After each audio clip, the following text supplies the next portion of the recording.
मसीह में प्रिय भाइयों और बहनों, जो संदेश में आपके सामने लेके आ रहा हूं, इसका शीर्षक है क्यों प्रभु, क्यों।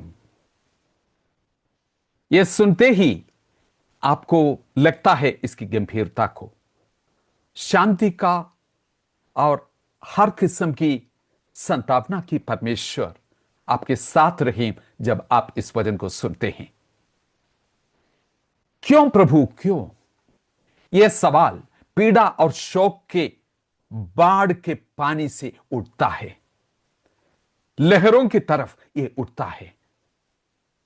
यह हर संवेदनशील मानव विवेक को गहराई में छेद के प्रवेश करता है।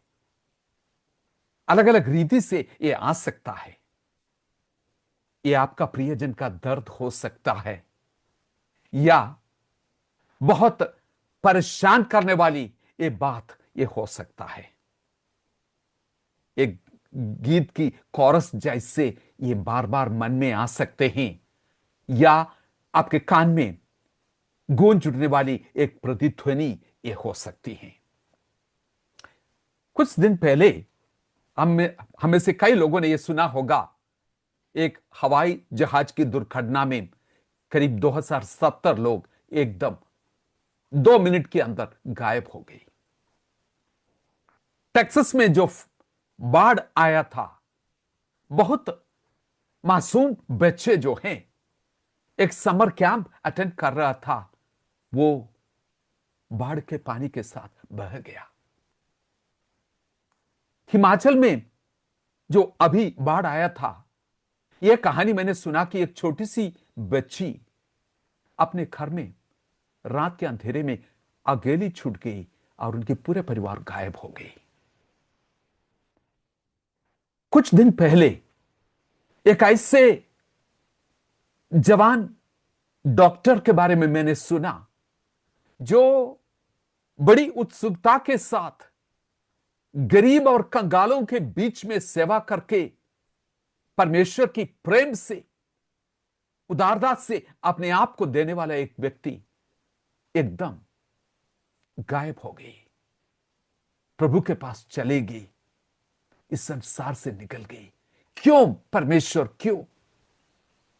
उस दिन मुझे याद है, 9 तारीख मार्च 2005 एक बुधवार था, और आज भी वो याद बड़ी ताजगी के साथ मेरे मन में है। मेरे पत्नी हेलन जो है, उसका बीमारी कॉलन कैंसर की डायग्नोसिस मैंने उसको जांच करने के बाद बनाया। हम दोनों परमेश्वर के लिए समर्पित डॉक्टर्स थे और प्रभु की सेवा करते थे। 17 नवंबर 2007 में 50 साल की उम्र में इस संसार से वो चली गई। एक बहुत ही सुंदर जीवन एकदम समाप्त हो गई। क्यों, क्यों परमेश्वर। बाइबल की सबसे पुरानी पुस्तक में अय्यूब, एक धर्मी व्यक्ति, अचानक उसको यह सवाल मिलते हैं।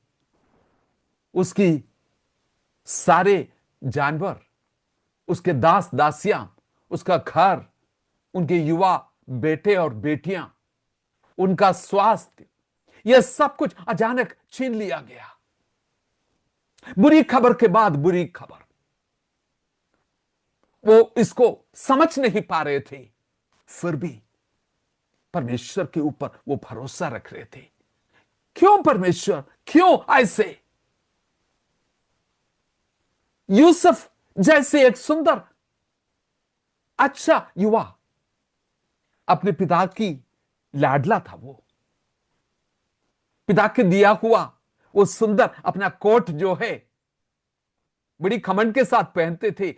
लेकिन एक दिन वो कोट उतार दिया गया और अपने भाइयों के द्वारा एक गहरे गड्ढे में उसको डाला गया, जैसे कि एक डेड बॉडी, मरा हुआ व्यक्ति को डालते हैं, ऐसे डाला और मरने के लिए वहां छोड़ दिया। और वो चिल्ला के बोल रहे थे, मुझे बचा लो, मुझे बचा लो। और उनकी कराहने की आवाज कोई सुना नहीं, और जीवन आगे बहुत कठिन था। क्यों परमेश्वर, क्यों? नवोमी नामक एक औरत की कहानी हम पढ़ते हैं। अकाल के कारण अपने पति के साथ, बच्चों, जवान बेटों के साथ मोआब के देश में वो चला गया था। उसका पति का नाम था एली मेलक। इसका मतलब है कि परमेश्वर मेरा राजा है। उसने बहुत सपना देखा होगा कि परमेश्वर मेरा राजा है। उसी का प्रतिनिधित्व करते एक पति के साथ एक सुंदर सुहावनी जीवन मेरा बड़ी उज्जवल भविष्य है। लेकिन वो कहते हैं जब उसकी पति चला गया, दोनों बेटे चला गया, और वो कहते हैं मुझे नवोमी मत बोलो, मारा बोलो, क्योंकि परम प्रधान ने बड़ी कड़वाहट मेरे जीवन में दिया है। क्यों परमेश्वर, क्यों? बेथनी में एक ऐसी परिवार थे जो प्रभु यीशु मसीह बहुत प्यार करते थे। दो बहनें थे, उनकी एकमात्र भाई था, वो बहुत बीमार हो गया था। उन्होंने कहला भेजा प्रभु के पास कि जो ये हमारा भाई जिसको आप बहुत प्यार करते हैं ना, वो बीमार है। लेकिन प्रभु तो एकदम आया है नहीं, और वो मर के 4 दिन हो चुका है, तब प्रभु वहां पहुंचते हैं। अगर आप उस समय आते तो हमारे भाई मरते नहीं। क्यों नहीं आया प्रभु, क्यों नहीं आया? क्यों परमेश्वर? स्टेफनुस जैसे एक ऐसे व्यक्ति, परमेश्वर के आत्मा से भरा हुआ, बुद्धि से, अनुग्रह से, उदारता से भरा हुआ एक ईश्वरीय भक्त मनुष्य, प्रभु जी समझ नहीं आ रहे क्यों उसको पथरवाह किया गया। कितने मासूम बच्चे हैं अभंग होके इस संसार में पैदा होते हैं, क्यों परमेश्वर? और कहानी बताऊं? हो सकता है कि आपके दिल में बहुत कहानियां हैं, और यह सवाल बार बार आपके मन में उठते होंगे, क्यों प्रभु, अब क्यों, मैं क्यों, इस तरह क्यों? अपने हस्तक्षेप क्यों नहीं दिखाया? उद्देश्य क्या है इसका? भविष्य क्या है? समझ नहीं आ रहे। इन सवालों को हम कैसे सामना करेंगे? मेरा दिल यह कहने के लिए इच्छुक है, हां, मैं आपको समझ सकता हूं, लेकिन ये उत्तर सही नहीं लग रहे। कुछ तार्किक उत्तर देने के लिए भी मेरा मन करता है, लेकिन अनुभव मुझे सिखाता है खामोशी और दया भरी कम शब्द यहां बेहतर है। कोई भी उत्तर और मेरा तर्क पीड़ित को संतुष्ट नहीं करता, ये आराम नहीं लाएगा। वो पुरानी सवाल फिर हमारे सामने निकल के आते हैं, इस संसार में क्यों दुख और पीड़ा और बुराई, क्यों परमेश्वर? यदि परमेश्वर अच्छा है तो बुराई और पीड़ा क्यों होने दे रहा है? यदि वो सर्वशक्तिमान है तो वो इसके बारे में कुछ करता क्यों नहीं है? तो इस निष्कर्ष पर पहुंचना पड़ेगा, ना तो वो कुछ करने के लिए उसके पास सामर्थ्य नहीं है, ताकत नहीं है, नहीं तो उसके इसमें कुछ करने के लिए इच्छा नहीं है, वो भला नहीं है। एक ऐसे ईश्वर जिसको मैं समझ नहीं पा रहा हूं। एक और बात मेरा मन में आ रहे हैं। यशायाह 53 अध्याय उसका 10 पद में वो कहते हैं अपने पुत्र प्रभु यीशु मसीह के बारे में है, ये है, पिता को यह भाया कि अपने पुत्र को कुचलें। क्या अपने इस पुत्र को जो निष्कलंक है उसको कुचलने से आपको खुशी मिलते हैं? मुझे समझ नहीं आ रही। इस संसार के सारे जो पाप है उसके ऊपर आप डाल रहे हैं। ये तो बहुत बुरी बात है। लेकिन वचन कुछ और बात मेरे सामने लेके आ रहे हैं। यशायाह 53:6 कहते हैं कि हमारे अपराधों को पिता ने उसके ऊपर डाल दिया। लेकिन पहला पत्रोस 2:24 में वो कह रहे हैं कि वो खुद जो है हमारे पापों को अपने ऊपर उठाया। किसने किया ये? यूहन्ना 3:16 पिता ने अपने पुत्र को दे दिया। गलतियों 2:20 में उसने मुझसे प्रेम किया और अपने आप को मेरे लिए दे दिया। गलतियों 1:3 और 4 यह पिता की योजना था। इब्रानियों 10:5 से 10 पुत्र जो है यहां आने से पहले इसके लिए तैयार होकर समर्पित किए गए थे। यूहन्ना 18:11 में यह जो प्याला पिता ने उनको दिया था, लेकिन वहां यह दिखते हैं कि पुत्र ने बड़ी खुशी से उसको स्वीकार किया। क्या यह दंड और अपराध है? यह दंड है या एक उद्देश्यपूर्ण कार्य यहां पर चल रहे हैं? परमेश्वर के दास डॉक्टर जॉन स्टॉट इस प्रकार से कहते हैं, बहुत सुंदर है। वो छुटकारे की मांग करता है और वो छुटकारा देता है और खुद छुटकारा बनता है। गत्समने के बगीचे में थोड़ा सा चली जाएं। उसकी आत्मा गहरी पीड़ा में थी। प्रभु यीशु उसने 3 बार प्रार्थना की, पिता यदि संभव हो तो इस प्याले को दूर ले जाओ, मुझसे यह हटा दो, फिर भी मेरी इच्छा नहीं परंतु तेरी ही इच्छा पूरी हो जाए। कोई जवाब नहीं है। पिता क्यों खामोश है? ऐसे कठिन समय में, दर्द और पीड़ा के समय में, क्रूस पर अपनी पीड़ा के गहरे अनुभव में से होकर जब निकल रहे हैं, जो रोशनी कम से कम था वो भी निकल गया और पूरी तरफ अंधेरा आ गया। कई लोग इस बात को बताते हैं कि जब परेशानियों में से होकर निकलते हैं, रात गुजरना बहुत मुश्किल पड़ते हैं, अंधेरा उसको और गहरा बनाते हैं। और इतना ही नहीं, पिता जो है पुत्र की ओर से अपने मुंह दूसरी तरफ फेर लिया। क्यों? अपने पुत्र के सामने से अपने चेहरा क्यों छिपा रहे हैं? मत्ती 27:46 इलोय इलोय लमा शबक्तानी, भजन संहिता 22:1 जो है, हे मेरे परमेश्वर, हे मेरे परमेश्वर, तूने मुझे क्यों छोड़ दिया? ये शब्द फिर सामने निकल के आते हैं। क्या पिता ने बेटे को छोड़ दिया? क्यों? क्या ऐसे एक पिता के ऊपर भरोसा रख सकते हैं? प्रभु यीशु, मैं आपसे पूछना चाहता हूं, आप इस पिता के ऊपर भरोसा रखते हैं? यीशु कहते हैं, यह मेरा प्रत्युत्तर है, हे पिता, मैं अपनी आत्मा तेरे हाथों में सौंपता हूं। यीशु, आप सोच विचार करके ये बोल रहे हैं? अभी भी आप इसके ऊपर भरोसा रख रहे हैं? उनका जवाब है हां, बिल्कुल।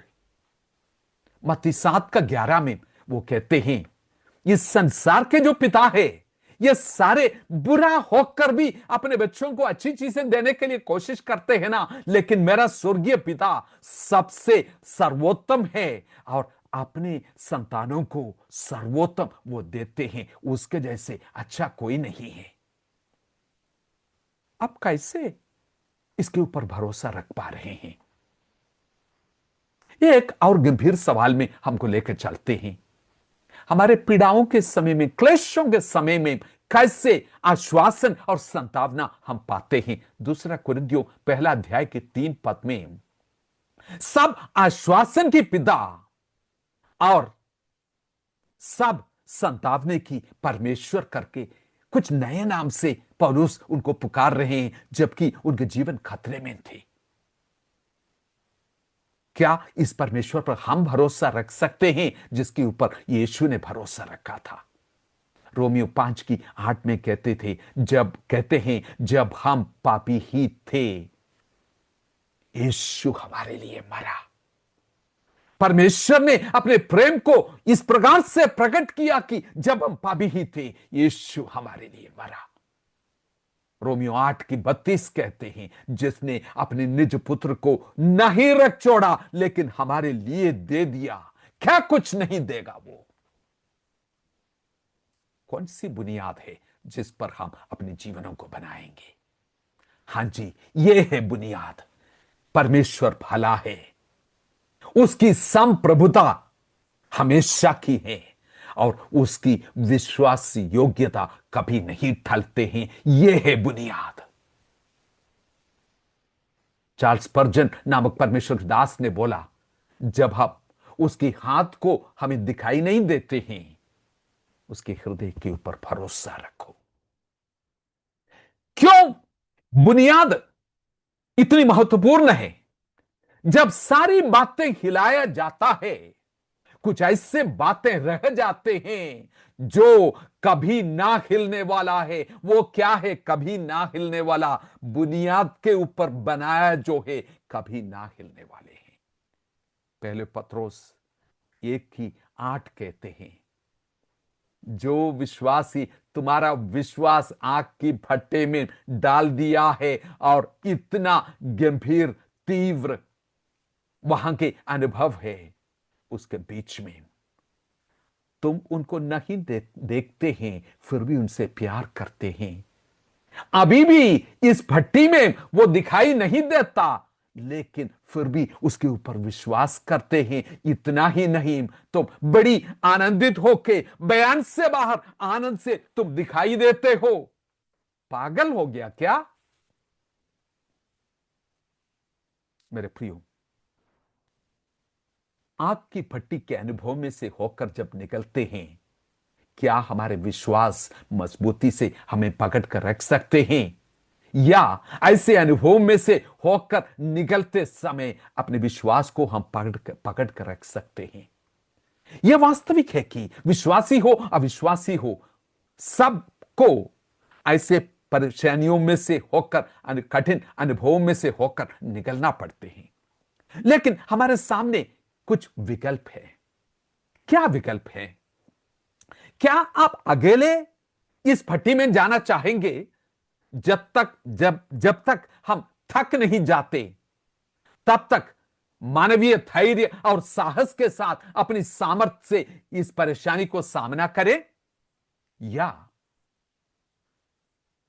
उस परमेश्वर जो हमारे संग आग के भट्टी में आते हैं, हमें सुरक्षा देने के लिए, उत्साह देने के लिए, आश्वासन देने के लिए, उसके संग में चलूंगा, यह आपका निर्णय हो सकते हैं। ये वही परमेश्वर है जो परमेश्वर की क्रोध की आखिरी आग की भट्टी जो है उसमें हमारे लिए प्रवेश किया, ताकि जीवन की परेशानियों की आग की भट्टी में से होकर हम निकलते हैं, उसके बीच में वो आते हैं और वो कभी हमको नहीं छोड़ते हैं। सबसे बुरा समय सबसे अच्छा समय बन सकते हैं। मैं अपने जीवन के अनुभव को थोड़ा सा आपके साथ शेयर किया। जब अपनी आग की भट्टी के अनुभव में से होकर जब मैं निकल रहा था, कई सवालें मेरे मन में आया, बाढ़ के समान कई सवालें मेरे मन में आया और कई अनुभव में से होकर मैं निकला। काफी आंसू बहाया और परमेश्वर, जैसे सफनिया की 3 अध्याय के 17 पद में कहते हैं, उनकी प्रेम से मुझे शांत किया और सब कुछ उसके सामने, मेरे प्रेमी के, मेरे प्राण की प्रेमी के सामने उंडेलने के लिए मैंने निर्णय लिया। उसने मेरे विलाप को नृत्य में बदल डाला मेरे प्रियो। और उस जंगल की अनुभव में से बिना ठोकर खाके परमेश्वर से और अधिक प्रेम करते हुए मैं बाहर निकला।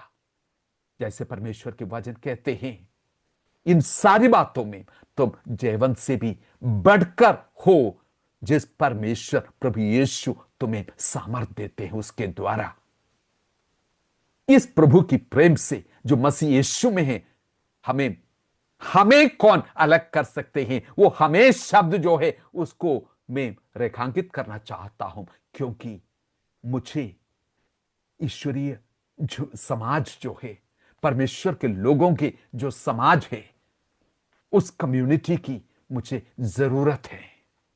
उनके साथ मिलकर इस अनुभव में पाऊंगा।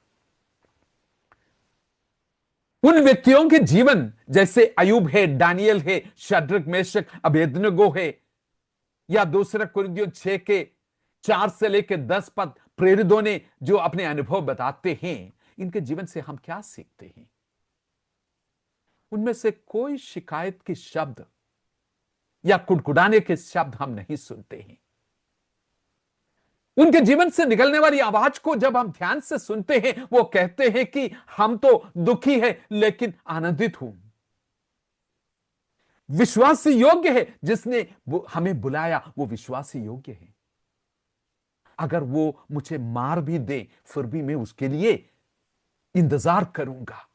धन्य हो उसका नाम, वो कह रहे हैं।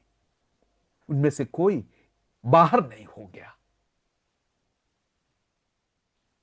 इस बहुत हियाव के साथ वो आगे बढ़ा। उन्होंने बाइबल के परमेश्वर की भलाई और भरोसा, भलाई के ऊपर भरोसा करने और सबसे बुरे समय में उससे चिपके रहने का मार्ग चुना, यह आशा करते हुए कि एक अच्छे दिन आने वाला है।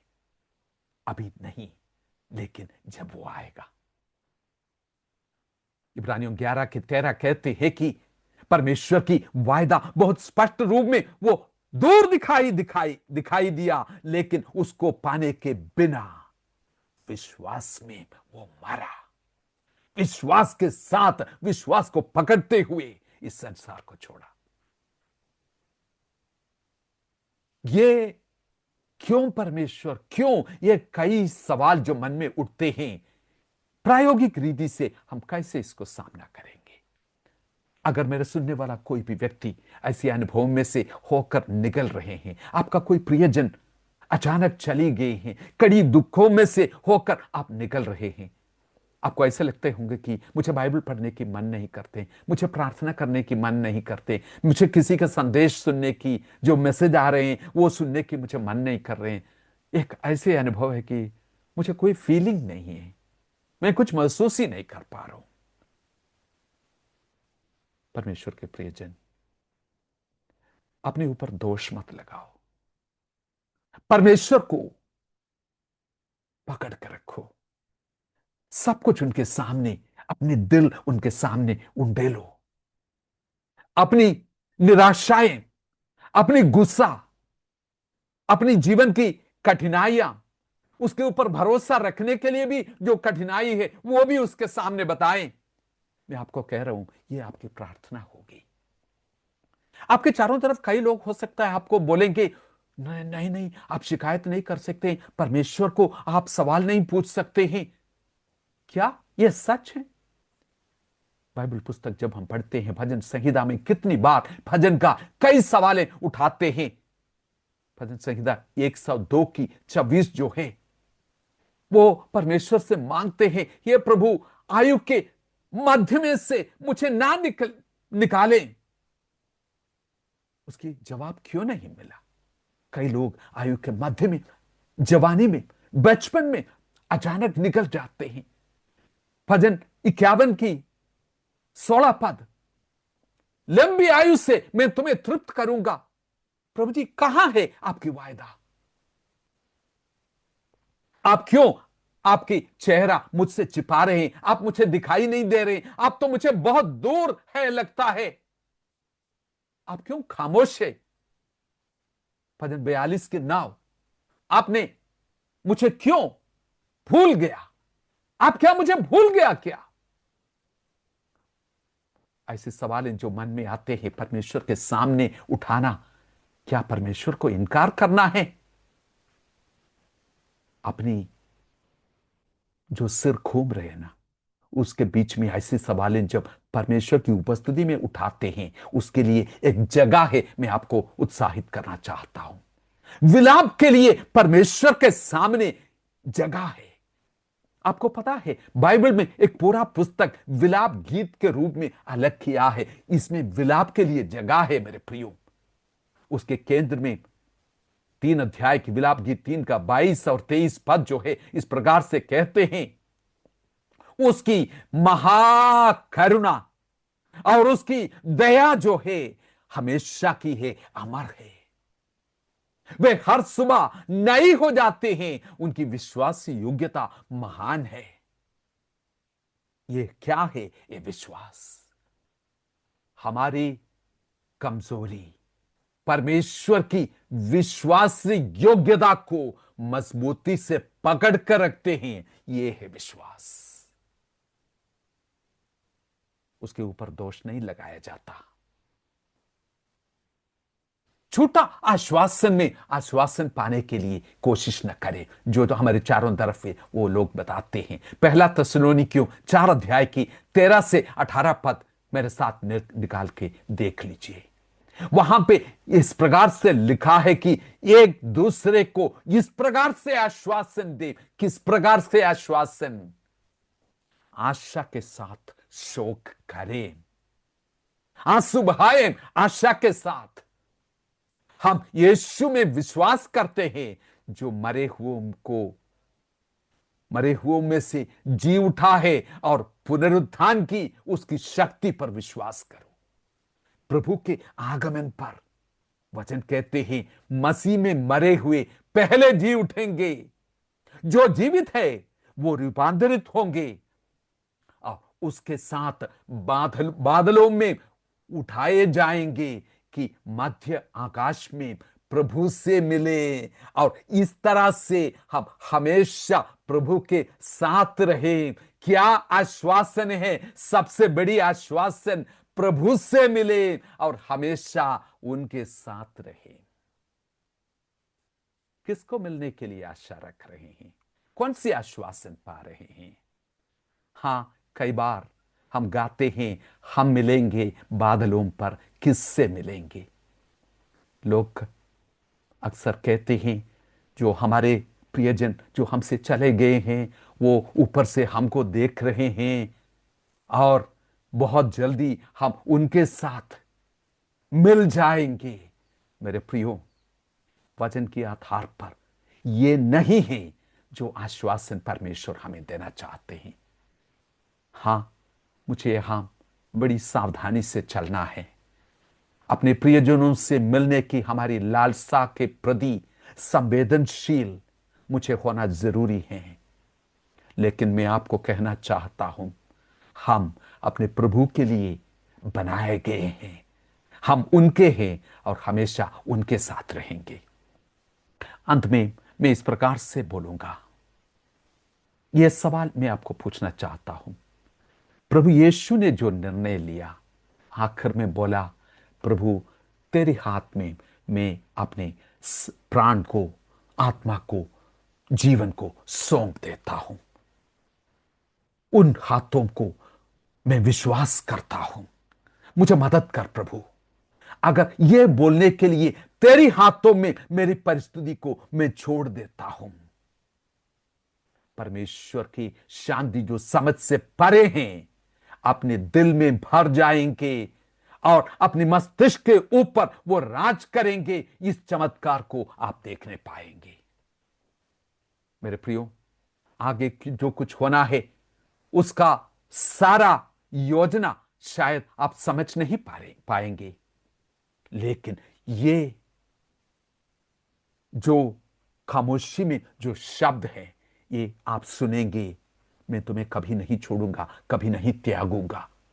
जब तुम घोर अंधकार से भरी हुई तराई में से होकर भी निकलते हैं, कोई भी हानि से मत डरो, मैं तुम्हारे संग चलूंगा।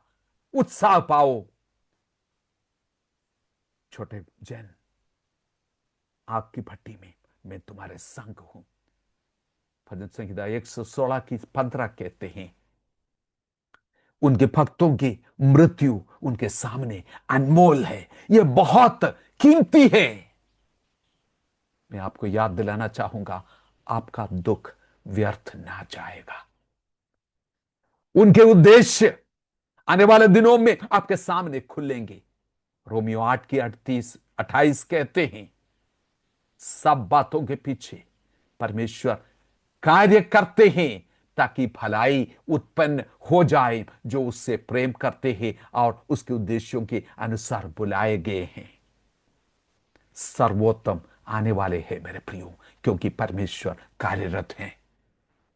उसके प्रेम से कोई भी चीज, आपके दुख और कठिनाई और परेशानियां आपको हटाए मत। जैवन से भी बढ़कर आप निकलेंगे इस परिस्थिति में से होकर। आज हो सकता है आपकी आंखों में आंसू हैं, लेकिन मैं आपको कहना चाहूंगा, उनकी चिता हुआ जो हाथ है, किलों का जो निशान जिस हाथ में है, उन्हीं हाथों से वो आपकी आंखों से आंसू पोंछने वाला दिन जल्दी आ रहे हैं। आज आप उनसे कहेंगे, प्रभु आपके हाथ में मैं अपने जीवन को सौंपना चाहता हूं। मेरे दुख को, मेरे आंसू को तेरे सामने मैं रखता हूं, उंडेलता हूं।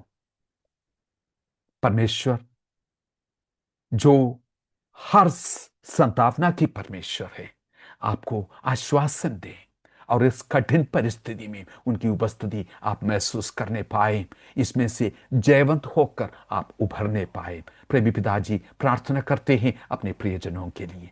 इस वचन के द्वारा आप प्रभु जी आश्वासन दें।